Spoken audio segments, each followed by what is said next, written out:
Hi everyone, once again welcome back to my channel learn mathematics. और आज के इस वीडियो में फिर से हम इंटीजर चैप्टर के बारे में बात करेंगे, जो कि आपकी क्लास 7th का है, चैप्टर 1 है और एक्सरसाइज सॉल्यूशन 1.3 है।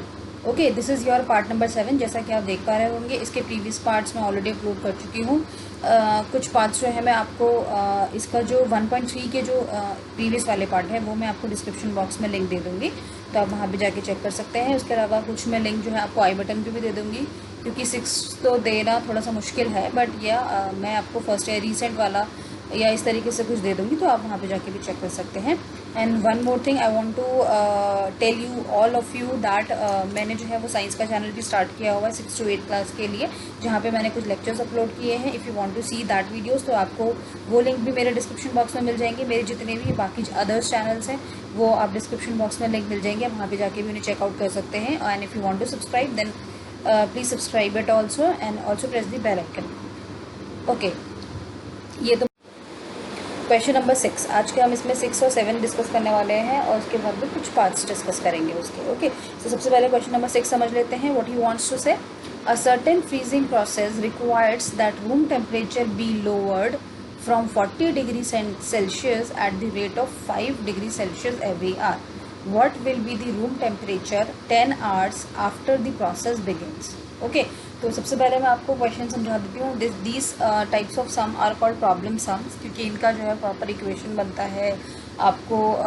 जैसे कुछ क्वेश्चन तो ऐसे होता है जिसमें हमने खाली सॉल्व करके दिखा दिया, बट इस तरह के क्वेश्चन में क्या होता है, आपको पूरा स्टेटमेंट फॉर्म में जो है इसे सॉल्व करना होता है। तो मैंने स्टेटमेंट फॉर्म में ही आपको सारे आंसर्स बता रखे हैं, ठीक है। सो अगर आपका कॉम्पिटिटिव एग्जाम में आता है तब तो आपको ये सब करने की जरूरत नहीं, क्योंकि वहाँ पे तो ऑप्शंस होता है, you just have to take one option.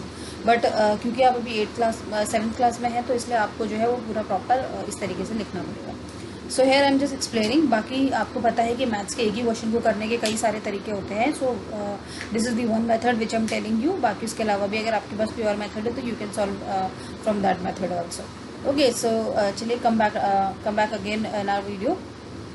Okay, so what he wants to say कि a certain freezing process requires that room temperature be lowered from 40 degree centigrade at a rate of 5 degree centigrade every hour. Okay, certain freezing process, ठीक है। freezing मतलब क्या होता है, जमना। Okay, freeze होना, ठीक है। सो एक फ्रीजिंग प्रोसेस है जिसके लिए रूम टेम्परेचर को जो है वो कम होना है फ्रॉम 40 डिग्री सेंटीग्रेड से, ठीक है।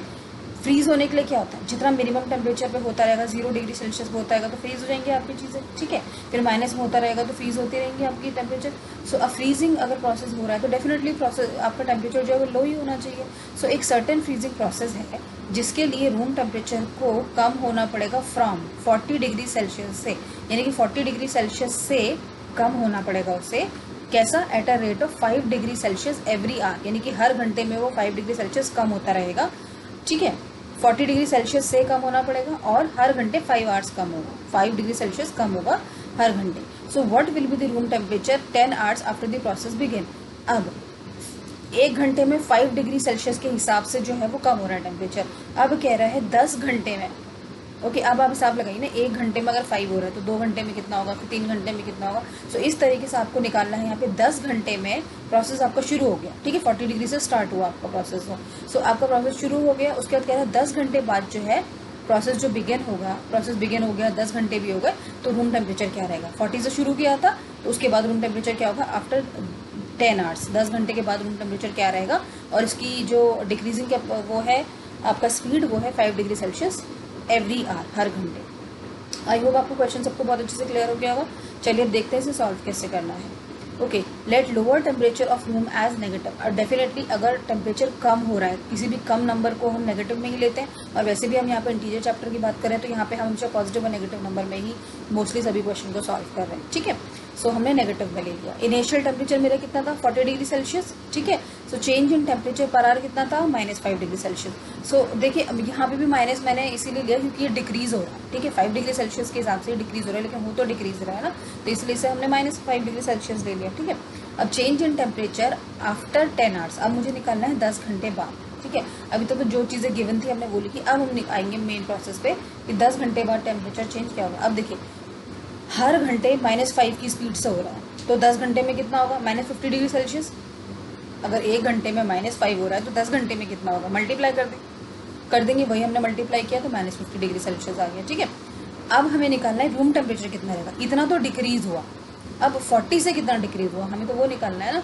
So the final room temperature after 10 hours of freezing process. अब फाइनल रूम टेम्परेचर तो निकालना है हमें 10 घंटे बाद जो है फ्रीजिंग प्रोसेस में क्या रहेगा, तो 40 degree Celsius plus -50 degree centigrade.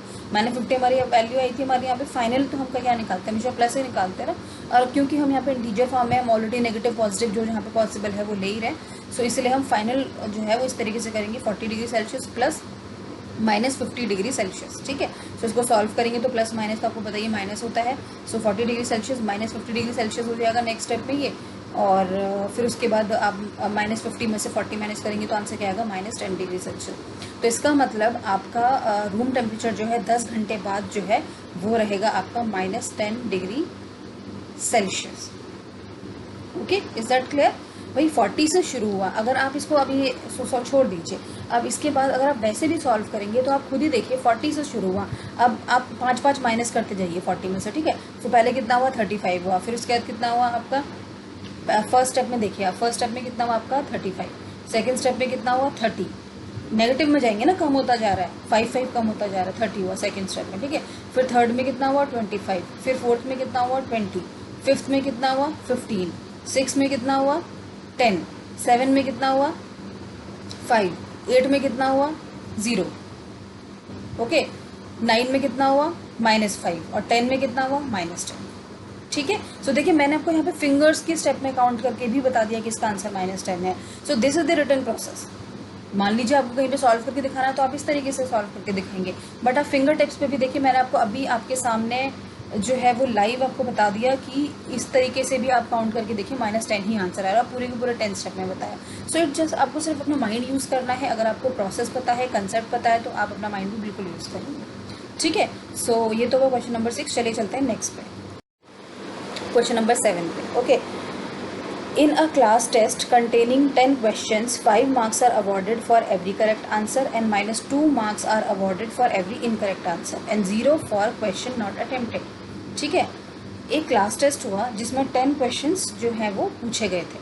ठीक है, जिसमें से 5 मार्क्स जो थे वो तब दिए गए आपको जब आपने सही जवाब दिया। मान लीजिए 10 क्वेश्चन में से आपने 5 सही दिए तो आपको कितना हो जाएंगे, हर एक क्वेश्चन का 5 मार्क्स हुआ तो 5 या 25 मार्क्स आपको मिले। ठीक है, सो 5 मार्क्स जो है वो हर सही जवाब के लिए दिए गए। उसके बाद अगर आपने कोई जवाब गलत दिया है तो -2 मार्क्स काट दिए गए, यानी कि नेगेटिव मार्किंग है। जैसे कि आप देख रहे होंगे तो जितने भी कॉम्पिटेटिव एग्जाम होते हैं ऑलमोस्ट हर किसी में नेगेटिव मार्किंग होती है। सो सेम सिमिलरली यहाँ पे भी नेगेटिव मार्किंग है, तो अगर आपने कोई गलत आंसर किया तो उसके बदले आपके -2 जो है वो मार्क्स काट दिए गए, आर अवॉर्डेड। ठीक है, और 0 मार्क्स अगर आपने कोई क्वेश्चन अटेम्प्ट ही नहीं किया तो ना आपका कटेगा ना आपको मिलेगा, आपको 0 रहेगा। ठीक है, अब क्वेश्चन क्या पूछा है, इसके 3 पार्ट हैं आई थिंक, तो अभी सबसे पहले फर्स्ट पार्ट देख लेते हैं। Mohan gets 4 correct and 6 incorrect answer, what is his score. Mohan ने 4 करेक्ट आंसर दिए और 6 इनकरेक्ट आंसर दिए, उसका फाइनल स्कोर क्या हुआ। अब देखिए जिसको समझ में आ गया होगा क्वेश्चन, मैंने बहुत अच्छे से क्वेश्चन एक्सप्लेन कर दिया है। उसके बाद जिसको कंसेप्ट क्लियर है वो बिना आंसर सॉल्यूशन देखे ही समझ गए होंगे कि किस तरीके से सॉल्व किया जाएगा। ठीक है, 4 सही जवाब दिए और 6 गलत जवाब दिए, आपको फाइनल स्कोर बताना है उसका। ठीक है, तो सबसे पहले हम क्या करेंगे, हम गिवन चीज़ें लिख देते हैं। Marks awarded for 1 correct answer कितना हुआ 5। ठीक है, total marks awarded for 4 correct answer. अब भाई अगर मोहन ने 4 सही जवाब दिए तो 4 के हिसाब से उसे कितना मिल जाएगा, हर एक का 5 मिल रहा है। ठीक है, मैं अगर आपको बोलूँगी एक एप्पल 5 रुपीज़ का है तो 4 एप्पल कितने रुपीज़ के हुए, तो आप क्या करोगे, मल्टीप्लाई कर दोगे ना उससे, तो 4 × 5 कर दोगे। सिमिलरली वही चीज़ यहाँ पे करना कि एक जवाब जो है वो 5 नंबर मिल रहा है उससे, तो 4 जवाब के कितने मिलेंगे, तो 4 × 5 कर दिया हमने तो 20। ये तो बात हुई अब उसके जो उसे नंबर मिल गए फाइनल। ठीक है, लेकिन अब उसने कुछ गलत जवाब भी दिए, so marks awarded for 1 wrong answer, एक गलत आंसर के लिए मार्क्स क्या अवॉर्डेड किए गए हमने, -2। ओके, -2 जो है वो गलत जवाब दिया। अब उसने कितने गलत जवाब दिए थे वो भी निकालने पड़ेंगे, नेगेटिव मार्किंग भी तो निकालनी पड़ेगी ना हमें। सो total marks awarded for 6 wrong answer, 6 गलत जवाब दिए। तो सिमिलरली जैसे मैंने सही आंसर वाला आंसर निकाला उसी तरीके से रॉन्ग वाला भी निकालेंगे अब कि 6 एक का 6 क्वेश्चन करे उसने जो कि गलत थे और एक के -2 थे, तो ये 6 × -2 करा तो -12 मतलब क्या हुआ कि मैं उसे घटा दूंगी ना उसमें से। ठीक है, so total score obtain bye Mohan कितना हुआ 20 + -12। ठीक है, यानी कि टोटल इधर देखो, मान लीजिए आपका क्वेश्चन एक 50 नंबर का हुआ 50 में से आपने जो है वो आपको 20 नंबर मिल गए सही जवाब करने के, लेकिन आपने कुछ गलत भी कर दिया तो आपकी नेगेटिव मार्किंग भी तो कटेगा ना। और वो नेगेटिव मार्किंग कहाँ से कटती है, जो आपके सही जवाब होते हैं उसी में से तो कटता है ना। तो यहाँ पर भी सही जवाब जो थे मोहन के वो 20 थे। अब उसमें से लेकिन उसने गलत भी नंबर ले लिए -12 कुछ गलत आंसर करके भी। सो -12 हमारे जो सही नंबर थे उसमें से माइनस हो जाएंगे। सो इसीलिए 20 प्लस -12 किया हमने। तो यानी कि बेसिकली आपको मैं सिंपल वर्ड्स में कहूँ तो आपको 20 में से 12 माइनस करना है, ठीक है। सो 20 में से 12 माइनस करेंगे तो कितना आंसर आएगा हमारा 8 आएगा। तो इसका मतलब मोहन का फाइनल स्कोर जो है वो आया 8। देखिए अब उसका 20 मार्क्स आए थे, बट क्योंकि उसने गलत ज़्यादा क्वेश्चन कर दिए उसकी वजह से नेगेटिव मार्किंग हो गई, तो इसलिए उसका आंसर 20 से 8 पर आ गया, ठीक है। सो इस तरीके से इस तरह के क्वेश्चन को सॉल्व करना है और आप भी अपने कॉम्पिटेटिव एग्जाम में मार्क्स निकाल सकते हैं इफ़ यू नो कि आपने कितने क्वेश्चन सही करे हैं कितने क्वेश्चन गलत करे हैं। Okay, is that clear to all? चलिए चलते हैं इसके सेकेंड पार्ट पर। Okay, Reshma gets 5 correct answer and 5 incorrect answers, what is her score. अब देखिए सेम वही क्वेश्चन है, अब आपको वो समझ में आ गया होगा तो ये तो आपको इजीली समझ में आ ही जाएगा। बस क्या करा इसने, वैल्यूज चेंज कर दी। ओके, उसने क्या किया था 4 करेक्ट दिए थे और 6 इनकरेक्ट थे। रेशमा ने क्या किया 5 करेक्ट किए और 5 इनकरेक्ट किए, यानी जितने सही किए उतनी गलत भी कर दी, ठीक है। अब कईयों को ये लगेगा कि यार जितने सही किए उतने गलत किए तो 0 आ जाएगा। नहीं, क्यों नहीं 0 आएगा मैं आपको यही बता देती हूँ, क्योंकि करेक्ट करने के उसे 5 मिल रहे थे लेकिन इनकरेक्ट करने के -2 हो रहे थे। अगर तो हम ये कहते हैं कि करेक्ट करने के 5 मिल रहे हैं और इनकरेक्ट के भी -5 हो रहे हैं तब तो आंसर उसका 0 स्कोर होता, बट यहाँ पे ऐसा नहीं है। तो उसके लिए हमें कैलकुलेट करना पड़ेगा, प्रोसेस वही सेम रहेगा। So marks awarded for 1 correct answer is equal to 5। Total marks awarded for 5 के लिए कितना होगा, 5 × 5 कर देंगे, क्योंकि 5 क्वेश्चन सही करे और एक का 5 में नंबर मिल रहा है उसे। सो 5 × 5 इज इक्वल टू 25। तो यानी कि टोटल जो उसने सही क्वेश्चन करे उसकी वजह से उसे 25 नंबर मिले। अब marks awarded for 1 wrong answer is equal to -2। Total marks awarded for 5 wrong answer कितना होगा, 5 × -2 इज इक्वल टू -10। सेम वही प्रोसेस करना है। टोटल निकालने के लिए मुझे क्या करना पड़ेगा, total score obtain by Reshma is equal to 25 plus -10। तो वही करना पड़ेगा मुझे, जितने सही थे उसमें से मैं -10 कर दूंगी। सो 25 - 10 हो जाएगा ये। सो 25 - 10 15। देखिए कईयों को लग रहा होगा 0 आंसर था, बट आंसर है +15, यानी कि उसने 0 स्कोर नहीं किया, उसके 15 है। क्योंकि उसने जो है पिछले प्रीवियस वाले क्वेश्चन में कम नंबर थे ना, उसका रीज़न यही था क्योंकि उसने गलत ज़्यादा कर दिए थे।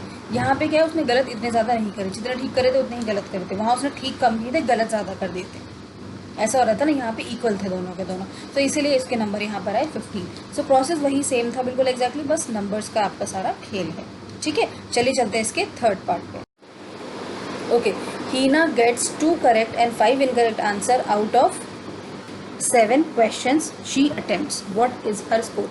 अब हीना ने 7 क्वेश्चंस अटेम्प्ट करे। अब यहाँ पे एक चीज़ मैं और आपको बताना चाहूँगी, इससे कंफ्यूज मत होइए कि 6 करे 7 करे, उसी सिर्फ आपको कंफ्यूज करने के लिए दिया हुआ है, क्योंकि उसने जो सही आंसर और जो गलत आंसर का जो नंबर मिल रहा है वो तो सेम ही है ना, तो उससे आप कंफ्यूज मत होइए। तो सबसे पहले वही लिखा हमने, marks awarded for 1 correct answer is equal to 5। Total marks awarded for 2 correct answer कितने करे, 2 ही करे ना सही, तो 2 के नंबर ही निकालूंगी मैं। तो 2 correct answer is equal to 2 × 5 which is equal to 10, ठीक है। अब marks awarded for 1 wrong answer is equal to -2।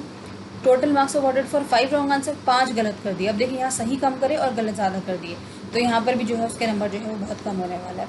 So marks awarded for 1 wrong answer -2। So total marks awarded for 5 wrong answer कितना होगा, 5 × -2, जो कि answer है -10। अब marks awarded for question not attempted. अब देखिए यहाँ पे क्या हुआ, उसने 7 क्वेश्चन लिखने का मतलब क्या हुआ कि उसने 10 में से 7 ही करे। अगर मान लीजिए उसने ये लिखा होता क्वेश्चन में, प्रीवियस जो क्वेश्चन दिया था हमें कि नॉट अटेम्प्टेड के भी कुछ मार्क्स माइनस हो रहे हैं, तब तो हमारे इस क्वेश्चन में फ़र्क पड़ता। बट ये ऑलरेडी दिया हुआ है कि अगर कोई क्वेश्चन नहीं अटेम्प्ट किया तो 0 होगा, उसका कोई फ़र्क ही नहीं पड़ेगा। तो इसलिए मेरे इस आंसर में कोई चेंज नहीं आएगा इसका। बट हमने लिख दिया कि जो उसने क्वेश्चन अब नहीं उसने अटैम्प्ट करे तो उसके बदले उसे 0 नंबर मिले। Okay, now total score obtain by Heena. अब हीना का टोटल स्कोर कितना हुआ, 10 नंबर जो कि उसे सही करने पर मिले थे और -10 जो कि उसे गलत करने पर मिले थे। अब 10 और -10 कितना होता है, 10 और -10 कितना होता है 0, यानी कि उसे आंसर टोटल जो मिला, जो उसे नंबर जो टोटल मिले वो मिले 0, क्योंकि उसने जितने क्वेश्चन सही करे थे उसके ही हिसाब से उसने गलत भी कर दिए उससे ज़्यादा, तो जितने भी उसे नंबर मिले थे वो माइनस हो गए सारे के सारे, ठीक है। सो इस तरीके से क्वेश्चन सॉल्व करना है। आई होप आपको आज की इस वीडियो में बहुत मज़ा आया होगा और बहुत अच्छे से समझ में भी आ गया होगा कंसेप्ट। वीडियो अच्छी लगी तो वीडियो को लाइक ज़रूर कर दीजिए, अपने सभी फ्रेंड्स के साथ शेयर ज़रूर कर दीजिए। चैनल सब्सक्राइब नहीं किया तो चैनल को प्लीज़ सब्सक्राइब कर दीजिए एंड देन बेल नोटिफिकेशन भी ज़रूर प्रेस कर दीजिए, जिससे आपको आगे आने वाली वीडियोज़ की नोटिफिकेशन जल्दी से मिलते रहेंगे। मिलते हैं अपने नेक्स्ट पार्ट में, टिल देन बाय बाय।